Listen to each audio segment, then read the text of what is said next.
Puisqu'il est nouveau et qu'il peut potentiellement vous intéresser, il faut qu'on en parle, mais ça va aller très vite. Voici l'iPhone 14.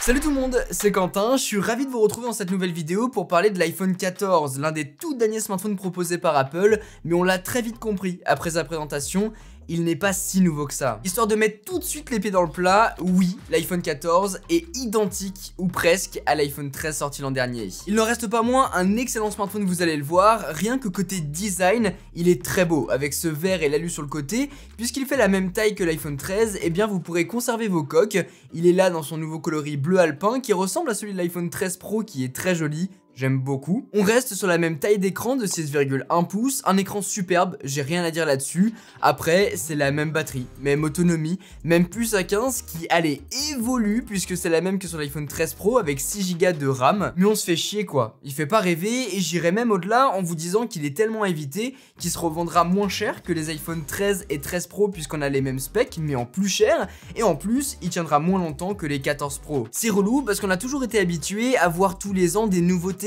Alors oui, il y en a quelques-unes dont on va parler, mais tellement mince qu'il ne fait pas envie. Il sert juste de tremplin, de passerelle pour qu'on le regarde pas et qu'on passe directement sur la version Pro. Cette année, c'est la version mini que j'adorais, qui soyons honnêtes, n'a pas du tout bien fonctionné, et bien Apple l'a effacé carrément de son catalogue pour passer sur une version Plus avec une taille d'écran plus grande, 6,7 pouces, la même que sur les versions Max des Pro, avec du coup un plus grand écran et une meilleure autonomie, ce qui est plutôt chouette, sachant que si vous n'avez pas les moyens d'investir dans un iPhone 13 Pro Max ou 14 Pro Max, bah ça peut être le bon compromis. Après côté nouveauté, je vous laisse regarder par vous-même, on n'a pas grand chose de nouveau, l'iPhone 14 est vraiment un iPhone 13 rebrandé. Ah si, on peut passer des appels SOS par satellite si jamais on n'a plus du tout de réseau, mais ça fonctionne pas en France. C'est qu'aux États-Unis. On a la détection des accidents de voiture pour prévenir les secours si jamais ça venait à vous arriver, exactement comme sur les nouvelles Apple Watch.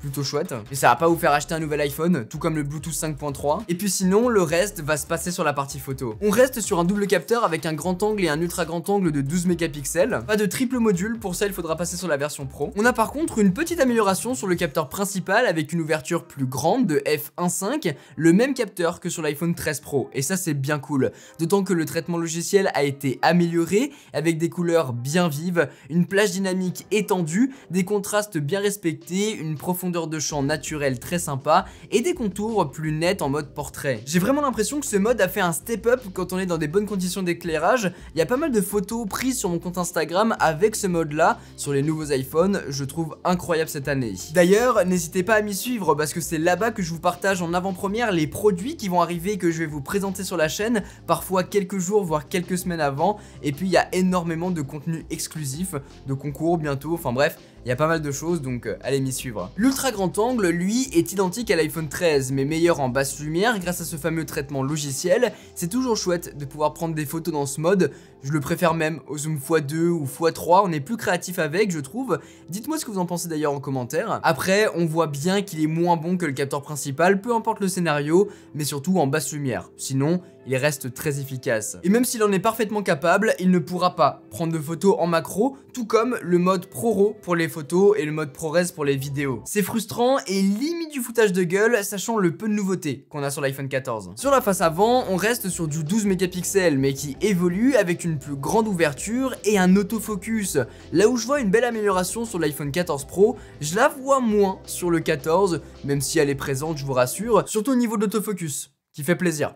Enfin, côté vidéo, la qualité est toujours incroyable. On peut filmer jusqu'en 4K HDR 60 images par seconde et c'est beau, c'est contrasté là aussi, on garde beaucoup de détails, c'est coloré, on a un beau bokeh naturel quand on a un sujet proche de l'objectif, autrement, les couleurs sont bien respectées, c'est top. Savoir qu'on a ça dans la poche et qu'on peut dégainer à tout moment pour capturer nos plus beaux souvenirs, c'est génial. Attention, petite nouveauté, le mode action a fait son apparition pour stabiliser nos plans en vidéo. Mis à part une différence de qualité puisqu'on crop dans l'image pour passer en 2,8K, je vois pas trop la différence pour être honnête. C'est vrai que la stabilisation de base de l'iPhone étant géniale, et bah ça serait que dans certains scénarios type motocross, des sports extrêmes par exemple, où ça va beaucoup s'agiter, qu'on la verra. De mon côté, en marchant, en courant, on la voit pas tellement. Et puis on garde le mode cinématique qui a été amélioré par traitement et par résolution, montant jusqu'en 4K à 25 images par seconde, et je le trouve bien plus convaincant que l'an dernier.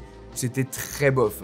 Là, on a des détails, une bonne profondeur de champ et le détourage surtout est bien plus propre. Quoi qu'il en soit, on reste ici sur une super caméra pour filmer et capturer ses vacances, son quotidien. Tu sais qu'avec cet iPhone 14 dans la poche, tu peux partir et revenir avec de super souvenirs exploitables par la suite sur plus grand écran. Et puis dans l'absolu, vous l'avez vu, l'iPhone 14 est excellent. Mais à quelques détails près, eh bien c'est un iPhone 13 qui est présent uniquement pour que vous ne l'achetiez pas, que vous le regardiez même pas, pour passer directement sur le nouveau standing d'Apple, l'iPhone 14 Pro, qui lui-même n'a pas énormément de nouveautés, mais on en parlera dans une vidéo dédiée. En tout cas, si vous voulez prendre un iPhone 14, prenez la version Plus, qui a un plus grand écran, une meilleure autonomie, mais le mieux de mon point de vue, c'est de rester sur votre iPhone actuel, ou bien de passer sur une génération précédente, ou carrément supérieure avec l'iPhone 14 Pro. C'était mon avis, mais en tout cas, n'achetez surtout pas l'iPhone 14. Si cette vidéo vous a plu, n'oubliez pas de mettre un gros pouce bleu, de vous abonner et d'activer la cloche pour ne pas manquer toutes mes prochaines vidéos, dont celle sur l'iPhone 14 Pro parce qu'il y a pas mal de choses à dire. Sur ce, c'était Quentin, passez tous une très bonne journée. Tchou!